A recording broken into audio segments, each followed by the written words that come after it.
Hey there guys. As you may not be aware, next week we're gonna get Outlast 2 on the Nintendo Switch. So someone here on YouTube asked me if I could review— WHOA!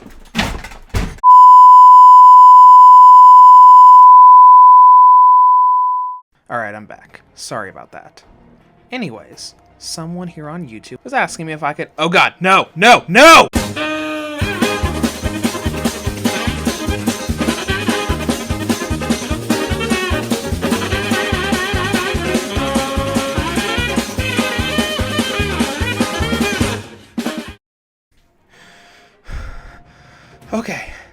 Okay, I'm good.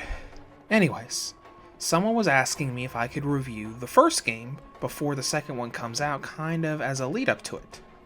So, this is my— No.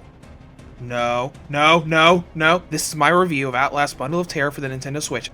Okay, so Outlast Bundle of Terror is a bundle of two story campaigns, the original Outlast game and its DLC story expansion, Whistleblower.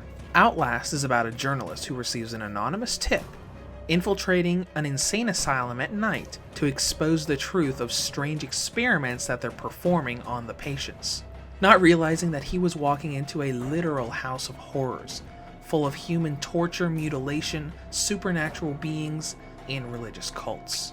While Whistleblower is more of a backstory and lore-based expansion, showing events before, during, and after the events of the main game, to further expand on all of the background information that is pretty vague in the main campaign. Now, the thing I really like about Outlast is that it's like a horror movie except a video game. Found footage movies like the Grave Encounters movies. Imagine those. Journalist goes into a mental hospital expecting a big scoop and finds a fight for survival. And the deeper you go, the more disturbing lore you find, and the more you start to regret this journey just as much as he does. By gameplay, Outlast is what you would refer to as a heart attack disguised as a video game. I mean, a first-person horror-themed survival game. Now, unlike most horror games, Outlast is unique because it focuses on stealth, and it creates a scenario where you cannot fight back against all the monstrosities that are trying to kill you. Imagine the run and hide mechanic from Silent Hill Shattered Memories, but expanded quite a bit farther than it ever was in that game. Now, the way progression works is pretty simple. You have an objective, and you basically just go to your objective point and fulfill the objective. If you're trying to leave and someone turned off the power, just go down to the basement, turn the power back on, and come up and leave. Simple, right?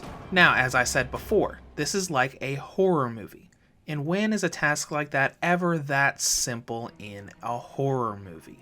And that's really where all of the horror and scary elements really come into play. You go down to the basement, it's pitch black down there. You need to use what little battery you have left in your camera to use night vision so you know where you're going. And you have to be really careful, quiet, and stealthy because there's a crazed lunatic down there with a lead pipe. And the moment you turn that generator on, you're gonna have to run for your life. Because as soon as he hears it, he is going to run straight after you, drag you out of whatever hiding place you choose, and bash your skull in until it's 1,000 tiny pieces. Outlast creates constant, never-ending tension in how it sets up the environment. Unlike a lot of horror and scary games, Outlast is not a quiet game. It is very, very loud. In every area you hear strange noises, you hear killers and victims screaming as they're being tortured and ripped apart by something bigger and meaner, and most rooms are pitch black. Now this leads to a lot of anxiety, stress, and tons and tons of jump scares. You can have jump scares with enemies popping out and chasing you down, wanting to rip your limbs off. Or you might get jump scares of brain-dead patients being in front of you that are literally harmless. And there is literally no end to the amount of jump scares. The game is constantly throwing surprising things at you, keeping you on your toes, and raising that tension to the level where you don't want to go around that next corner. You stand there for who knows how long, contemplating whether a giant stalker with a lead pipe is waiting for you, only to go around the corner and see nothing there. Now, I'll admit that I love horror games. I like to call myself someone who's very used to those scare tactics. But going into Outlast, the first 5 minutes quickly turned from, I've got this, I've played so many horror games, this is not going to be that scary. 2, oh god, I've made a terrible mistake. Back in 2013, a lot of people said that Outlast was one of, if not the scariest video game ever, and it really lives up to that title. But just because the horror and scare tactics are done really well in this game doesn't make it a perfect game. It does have one flaw that lies right in the middle of that DLC campaign, Whistleblower. While Whistleblower does add a lot of really interesting tidbits in terms of lore and backstory, the use of recycled enemies and environments that look no different than they did in the original game, plus the fact that almost all of the jump scares are extremely predictable, it just isn't as scary. Now, across all of this, how long is Outlast going to last in terms of content and length? A lot of people will claim that Outlast's main campaign can be cleared in about 4 hours. And yeah, that's true, if you know what you're doing, if you know where everything is, and if you don't get tense and scared and be strategic about whether you really want to go around that dark corner. I finished the main story my first run after playing for almost 7 hours. And Whistleblower took me about 3 hours on top of that.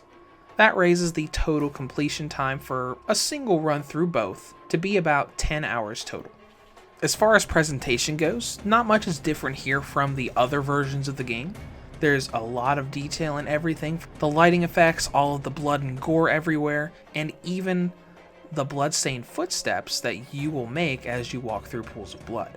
I don't have any problems with the way the game performs, so let's go right on to battery life. Wasn't sure what to expect. Yeah, the graphics are nice, but here are my times from 100% to 0%. Maximum brightness of the Wi-Fi on, 2 hours and 37 minutes. Maximum brightness of the Wi-Fi off, 2 hours and 52 minutes. Lower brightness of the Wi-Fi on, 3 hours and 12 minutes. Lower brightness of the Wi-Fi off, 3 hours and 25 minutes. So it's on the low end, but, you know, that's not terrible, considering what kind of game this is. By the time you reach 2.5 hours, you're probably going to want to put the game down to take a break anyways. Keep yourself from having that fear-induced heart attack. Now, to close things out, Outlast is probably the scariest game I've ever played, and really puts all of those old claims that horror games can't be scary on handhelds to utter shame. It's certainly not perfect, with the DLC campaign recycling a little too much and lowering the fear factor, but everything else about this game is tense, scary, disturbing, and will have you on the edge of your seat. This is not a horror experience to be taken lightly. Reviews to Go rates Outlast Bundle of Terror for the Nintendo Switch a 9.5 out of 10. If you have any comments or questions, feel free to leave them below, or head to the website at www.reviewstogo.com. And if you'll excuse me, I'm going to take a break from constantly having heart attacks from playing this game, hoping that I'll be ready to go next week when Outlast 2 comes out.